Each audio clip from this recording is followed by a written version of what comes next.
Kita tahu yang baru saja diselenggarakan Taylor Swift di Singapura diselenggarakan 6 hari. Kenapa sih selalu yang menyelenggarakan adalah Singapura? Saya ingat konser Coldplay. Indonesia dapat, tapi hanya 1 hari. Hanya 1 hari. Singapura dapat 4 hari. Penuh, tambah lagi jadi 5 hari. Penuh, tambah lagi jadi 6 hari. Sekali lagi, yang nonton itu separuh adalah dari Indonesia.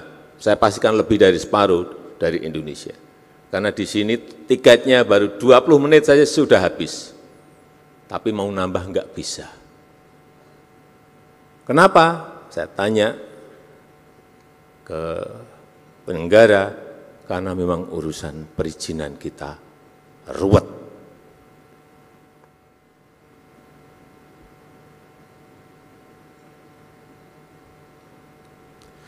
Bismillahirrahmanirrahim. Assalamualaikum warahmatullahi wabarakatuh.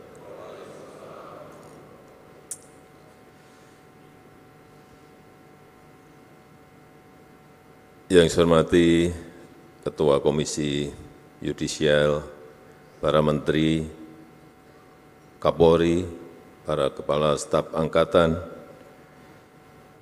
para pejabat utama Mabes Polri, seluruh Kapolda yang hadir, para penerima manfaat dari perizinan ini, Bapak Ibu, tamu undangan yang berbahagia.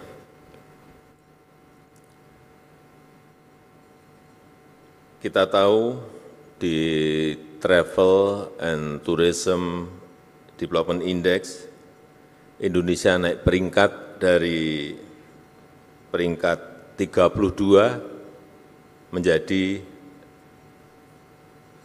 ke 22.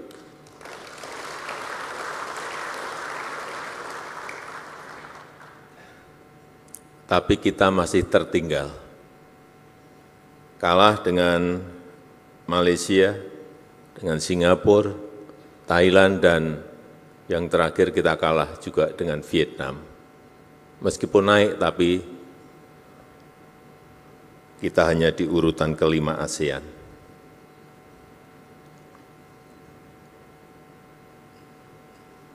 Obyek-obyek pariwisata di Indonesia memang kalau dibandingkan dengan negara yang tadi saya sampaikan, sebetulnya masih sangat bagus-bagus yang ada di Indonesia.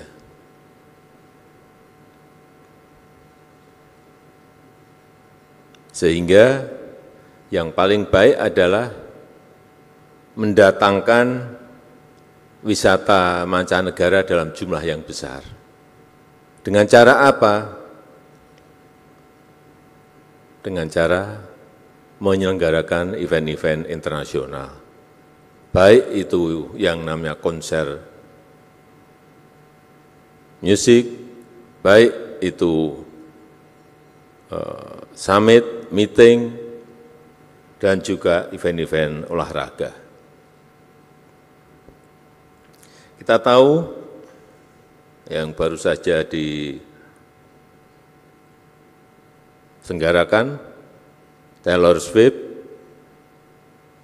di Singapura di bulan Maret yang lalu, diselenggarakan 6 hari di Singapura. Dan Singapura adalah satu-satunya negara ASEAN yang menyelenggarakan itu.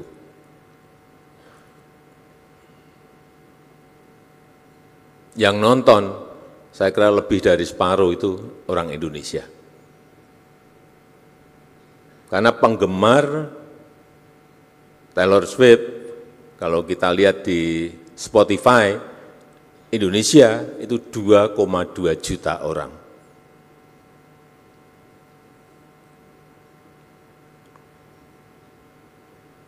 Diselenggarakan selama 3 jam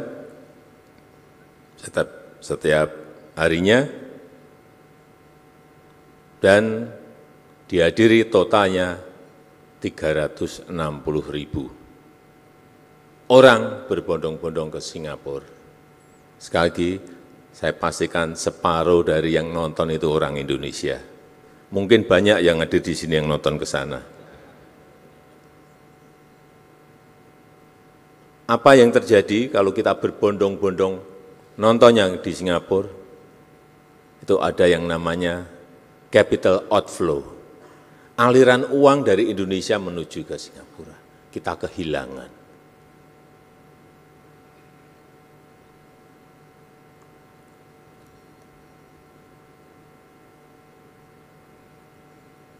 Kehilangan uang bukan hanya untuk beli tiket, tapi kehilangan uang Indonesia untuk bayar hotel, untuk makan, untuk transport, dan lain-lainnya. Kenapa sih selalu yang menyelenggarakan adalah Singapura? Ya karena kecepatan melayani dalam mendatangkan artis-artis tadi.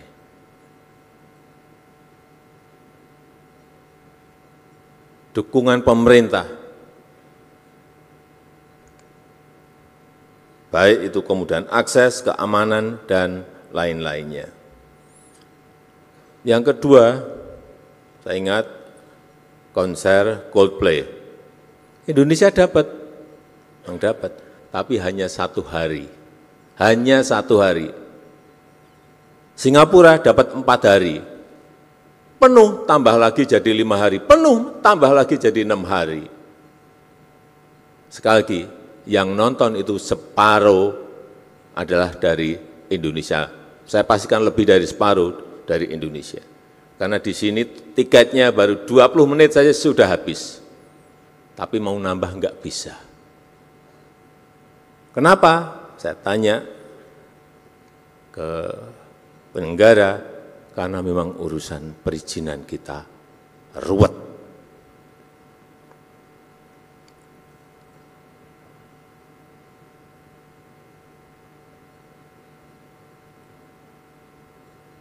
Padahal yang saya dengar, kualitas suara sound system waktu Coldplay itu di GBK dengan yang di sana itu bagus yang di sini. Ini yang harus kita tepuk tangani. Tapi hanya dapat sehari. Inilah yang harus kita selesaikan. Yang ketiga, Piala Dunia tahun 22 di Qatar. Itu bisa membangkitkan pertumbuhan ekonomi di Qatar dari yang tahun sebelumnya hanya 1,5%, melompat menjadi 4,3% pada saat penyelenggaraan. Dan Qatar berani mengeluarkan uang untuk event itu 220 billion US dollar. Itu kalau dirupiahkan 3.600 triliun di atas APBN kita setahun. Kenapa dia berani mengeluarkan itu, uang sebanyak itu? Ya karena pasti return-nya lebih besar dari ini, keuntungannya pasti lebih besar dari ini. Dan saat pembukaan, jumlah yang nonton 60.000 yang datang ke sana, tapi yang nonton lewat TV lebih dari 3 juta. Itu sudah keuntungan promosi sebuah negara. Sekarang kita masuk ke Indonesia. Kita punya event-event yang besar, meeting misalnya, yang baru saja World Water Forum itu dikunjungi oleh peserta itu lebih dari 50.000. Kemudian waktu sebelumnya juga World Bank and IMF annual meeting itu yang datang ke Indonesia kurang lebih 30.000 peserta. G20 yang datang 21.000.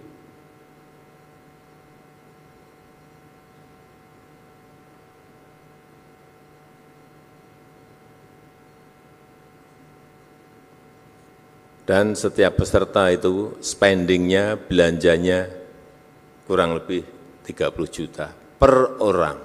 Tinggal kalikan saja. Total menjadi berapa ratus miliar atau berapa triliun. Inilah event meeting. Sehingga sekarang ini banyak orang rebutan mengadakan event-event dunia.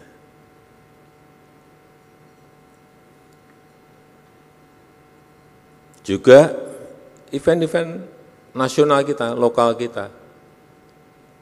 Satu nonton, sering sekali nonton. Slang pernah, bukan pernah, nggak tahu berapa kali. Dewa pernah, Ariel Noah pernah, Gigi pernah.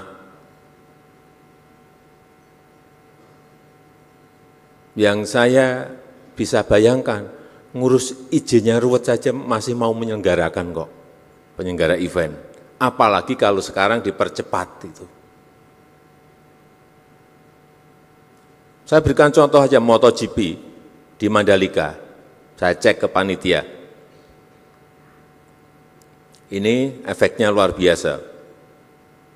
Dampak ekonominya 4,3 triliun. Bisa menyerap, melibatkan tenaga kerja itu 8.000. UMKM yang terlibat kurang lebih 1.000.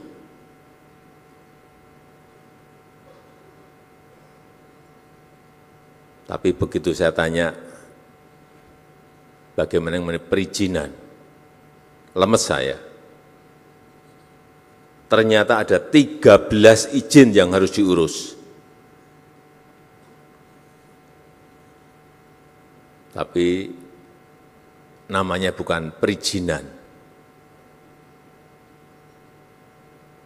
namanya surat rekomendasi.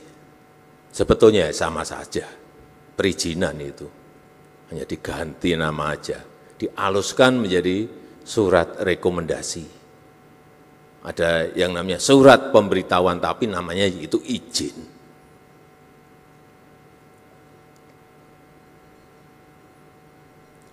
Dimulai dari surat persetujuan desa, surat rekomendasi dari IMI NTB, surat rekomendasi dari IMI Pusat, surat rekomendasi dari Polsek, surat rekomendasi dari Polres ke atas lagi, surat rekomendasi dari Polda NTB, dan surat rekomendasi dari Mabes Polri. Kemudian ada surat dukungan dari RSUD di NTB, surat dukungan dari Dinas Kebakaran. Harus punya ini, kalau enggak izin-izin tadi enggak keluar. Surat pemberitahuan ke Bea Cukai karena mendatangkan barang-barang dari luar. Surat pemberitahuan ke KEK NTB, surat pemberitahuan ke INSW, ini urusan Bea Cukai. Kalau saya jadi penyelenggara event itu, lemes dulu sebelum bertanding eventnya. Mungkin masih ada tambahan lagi ini, izin yang sudah saya sebut lagi mungkin ada tambahan lagi. Atau mungkin duit saya sudah habis dulu sebelum eventnya terjadi.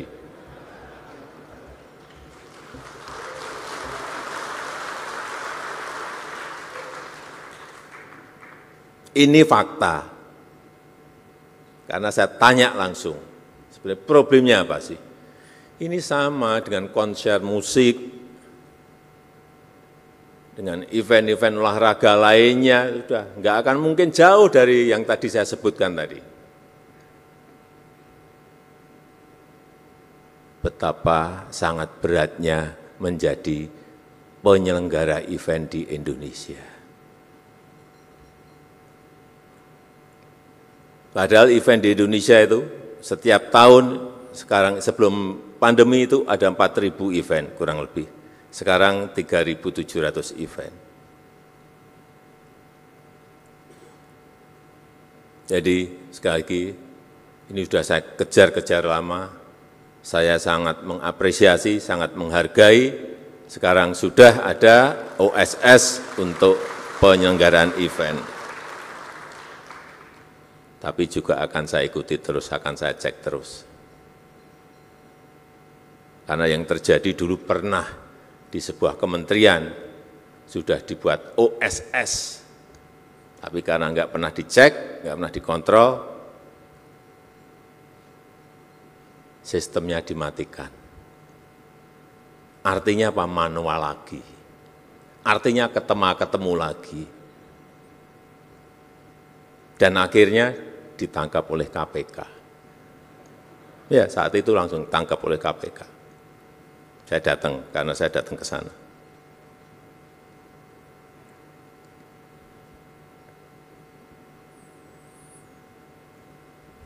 Bapak Ibu sekalian yang saya hormati, masalah utama penyelenggaraan event di negara kita itu adalah kepastian izin yang tidak diberikan jauh hari. Jadi saya minta juga kepada penyelenggara event itu mengajukannya jauh-jauh bulan sebelumnya, 6 bulan sebelumnya, setahun sebelumnya, mengajukan izin dulu. Artinya itu ada perencanaan yang baik, manajemen perencanaan yang baik, kapan event itu diselenggarakan. Pemerintah, jajaran pemerintah juga tadi sampaikan oleh Pak Kapolri, totalnya bisa disampaikan hanya dalam waktu 14 hari dari beberapa perizinan tadi.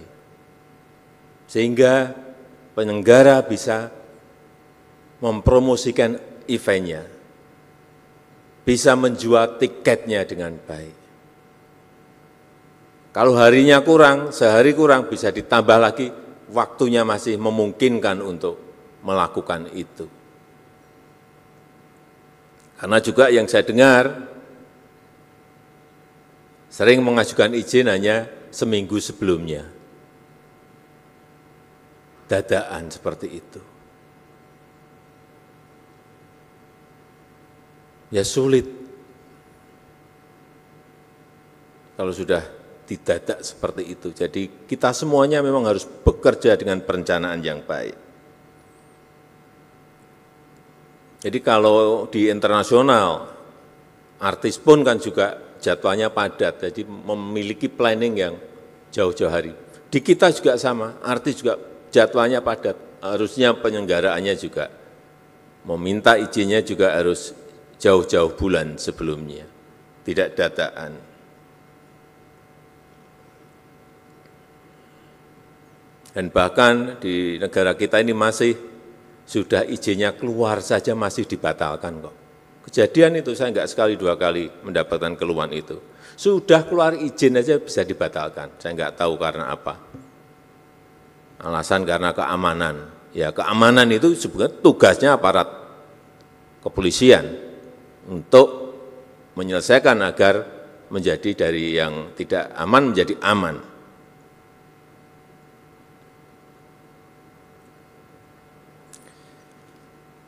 Oleh sebab itu, sekali lagi mengenai digitalisasi proses perizinan ini yang segera kita launching, harapan saya sekali lagi bukan hanya website layanan saja, tapi betul-betul memberikan kemudahan pengurusan, betul-betul memberikan kepastian jauh-jauh hari sebelumnya, betul-betul memotong birokrasi kita, dan sehingga munculnya adalah sebuah kos yang lebih murah dan lebih terbuka transparan. Saya rasa itu yang ingin saya sampaikan, Dan dengan mengucap Bismillahirrahmanirrahim pada pagi hari ini, secara resmi saya luncurkan digitalisasi layanan perizinan penyelenggaraan event di Indonesia. Terima kasih. Kami mengundang ke atas panggung Menteri Koordinator Bidang Kemaritiman dan Investasi, Sekretaris Kabinet, Menteri Badan Usaha Milik Negara, Menteri Pemuda dan Olahraga, Kepala Kepolisian Negara Republik Indonesia, PJ Gubernur Jakarta. Tapi kita masih punya PR besar juga. Setelah ini rampung, PR kita adalah bagaimana agar hak cipta itu bisa berdampak kepada para seniman, pencipta lagu, dan lain-lain. Kalau eventnya banyak, tapi dampaknya tidak ke pencipta lagu, ke artisnya juga, ini akan tidak berdampak baik kepada para seniman kita. Saya rasa itu. Wassalamualaikum warahmatullahi wabarakatuh.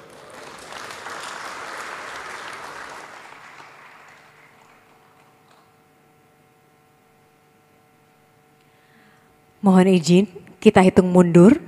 3, 2, 1.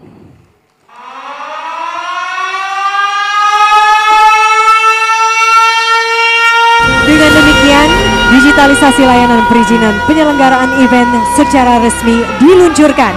Mari kita berikan tepuk tangan yang sangat meriah.